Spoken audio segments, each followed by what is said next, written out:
Hello friends, ओम श्री गणेशाय नमः। जय माता दी। आप सभी का स्वागत है आपके अपने यूट्यूब चैनल पर।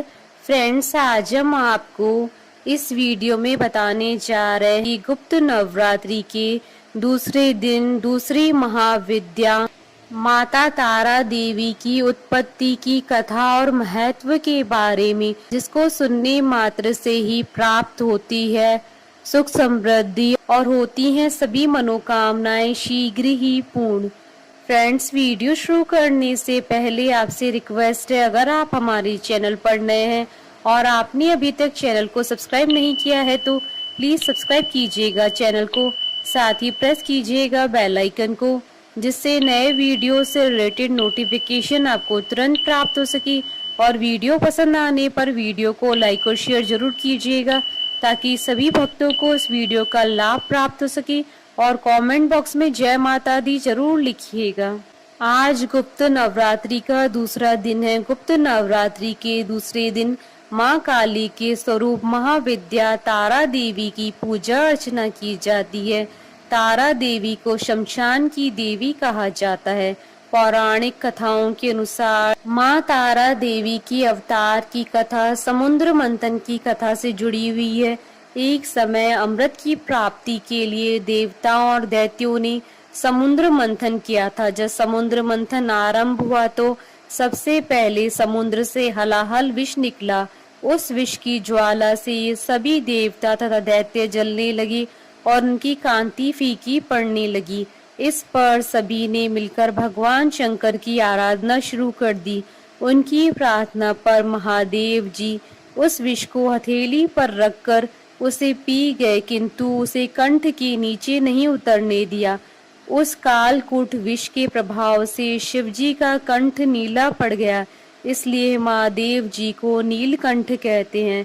इस तरह भगवान शिवजी ने दुनिया को विनाश से बचाया, लेकिन विष के शक्तिशाली प्रभाव से महादेव जी के गले में जलने से होने वाली पीड़ा रुकने का नाम नहीं ले रही थी। तब देवी भगवती माँ तारा के रूप में प्रकट हुई और भगवान शिव जी ने शिशु का रूप लिया। देवी भगवती ने माँ तारा के रूप में शिव जी को अपनी गोद में ले लिया और भगवान शिव जी को अपना अमृत में दुग्ध पान करवाया। फलस्वरूप भगवान शिव जी को पीड़ा से मुक्ति मिल गई, लेकिन माँ तारा देवी के शरीर पर हलाहल का असर हुआ, जिसके कारण वह नीले वर्ण की हो गई। माँ तारा जगत जननी माता के रूप में तथा घोर से घोर संकटों की मुक्ति के हेतु प्रसिद्ध हुई। जिस प्रकार इन महाशक्ति ने शिव जी के शारीरिक कष्ट का निवारण किया, वैसे ही ये देवी अपने उपासकों के घोर कष्टों और संकटों का निवारण करती है। तारा देवी नरमुंडों की माला पहनती है। इन्हें तंत्र शास्त्र की देवी माना गया है। इनकी पूजा से सारे कष्ट मिट जाते हैं। तारा देवी के 3 रूप हैं, उग्र तारा, एक जटा और नील सरस्वती। भगवती काली को ही नील रूपा होने के कारण तारा भी कहा गया। वचनांतर से तारा नामक रहस्य यह भी है कि ये सर्वदा मोक्ष देने वाली, तारने वाली है, इसलिए इन्हें तारा कहा गया। माँ विद्याओं में ये द्वितीय स्थान पर परिणीत है। अनायासी वाक शक्ति प्रदान करने में समर्थ है, इसलिए इन्हें नील सरस्वती भी कहते हैं। भयंकर विपत्तियों से भक्तों की रक्षा करती हैं, इसलिए इन्हें उग्र तारा कहते हैं। ब्रह्मलीन तंत्रादि ग्रंथों में भगवती तारा के स्वरूपों की विशेष चर्चा है। ग्रीव का वध करने के लिए इन्हें नील विग्रह प्राप्त हुआ था। ये शव रूप शिव पर प्रत्यालीड मुद्रा में आरूढ़ है। भगवती तारा नील वर्ण वाली, नील कमलों के समान 3 नेत्रों वाली तथा हाथों में कैंची, कपाल, कमल और खड़ग धारण करने वाली हैं। ये व्याघ्र चर्म से विभूषिता तथा कंठ में मुंडमाला धारण करने वाली है। शत्रुनाश, वाक शक्ति प्राप्ति तथा भोग मोक्ष की प्राप्ति के लिए तारा अथवा उग्र तारा की साधना की जाती है।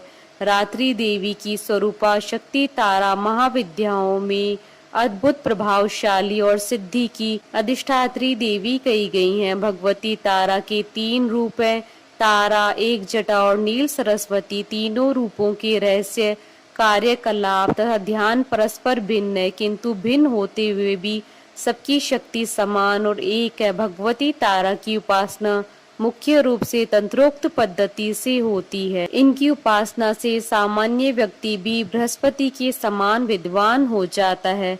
भारतवर्ष में सर्वप्रथम महर्षि वशिष्ठ ने तारा की आराधना की थी, इसलिए तारा को वशिष्ठ ताराधिता तारा भी कहा जाता है। वशिष्ठ जी ने पहले भगवती तारा की आराधना वैदिक रीति से करनी प्रारंभ की, जो कि सफल न हो सकी। उन्हें अदृश्य शक्ति से संकेत मिला कि तांत्रिक पद्धति के द्वारा उपासना करे। जब वशिष्ठ जी ने तांत्रिक पद्धति का आश्रय लिया तब उन्हें सिद्धि प्राप्त हुई। यह कथा आचार तंत्र में वशिष्ठ मुनि की आराधना उपाख्यान में वर्णित है। पौराणिक मान्यताओं के अनुसार देवी तारा की उत्पत्ति मेरू पर्वत के पश्चिम भाग में चोलाना नदी के तट पर हुई है। ग्रीव नाम के दैत्य के वध हेतु देवी माँ काली ने ही नीलवर्ण धारण किया था। सर्वप्रथम स्वर्ग लोक के रत्नद्वीप में वैदिक कल्पोक्त तथ्यों तथा वाक्यों को देवी काली के मुख से सुनकर शिवजी अपनी पत्नी पर बहुत प्रसन्न हुए। शिवजी ने माँ काली से पूछा, आदि काल में आपने भयंकर मुख वाले रावण का विनाश किया, तब आश्चर्य से युक्त आप वह स्वरूप तारा नाम से विख्यात हुआ। उस समय समस्त देवताओं ने आपकी स्तुति की तथा आप अपने हाथों में खड़ग नरमुंड वार तथा अभय मुद्रा धारण की हुई थी। मुख से चंचल जीवा बहार कर आप भयंकर रूपवती प्रतीत हो रही थी। आपका वह विकराल रूप देख सभी देवता भय से आतुर होकर कांप रहे थे। आपके विकराल भयंकर रुद्र रूप को देखकर उन्हें शांत करने के निमित्त ब्रह्मा जी आपके पास गए थे। समस्त देवताओं को ब्रह्मा जी के साथ देखकर देवी लज्जित हो आप खड़ग से लज्जा निवारण की चेष्टा करने लगी। रावण वध के समय आप अपने रुद्र रूप के कारण नग्न हो गई थी तथा स्वयं ब्रह्मा जी ने आपकी लज्जा निवारण हेतु आपको व्याघ्र चर्म प्रदान किया था। इसी रूप में देवी लंबोदरी के नाम से विख्यात हुई।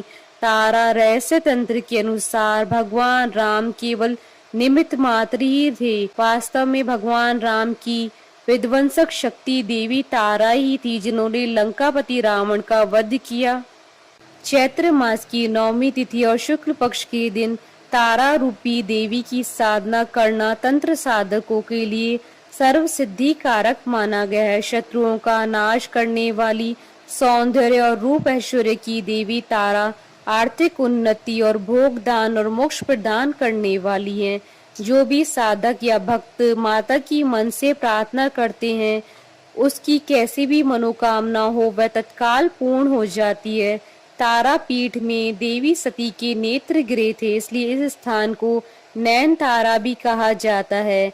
यह पीठ पश्चिम बंगाल के वीरभूमि जिला में स्थित है, इसलिए यह स्थान तारापीठ के नाम से विख्यात है। प्राचीन काल में महर्षि वशिष्ठ ने इस स्थान पर देवी तारा की उपासना करके सिद्धियां प्राप्त की थी। इस मंदिर में वामा खेपा नामक एक साधक ने देवी तारा की साधना करके उनसे सिद्धियां हासिल की थी। बोलिए जयकारा माँ माईदा सच्चे दरबार की जय। हमारे साथ इस वीडियो में अंत तक बने रहने के लिए आपका धन्यवाद। ओम श्री गणेशाय नमः। जय माता दी।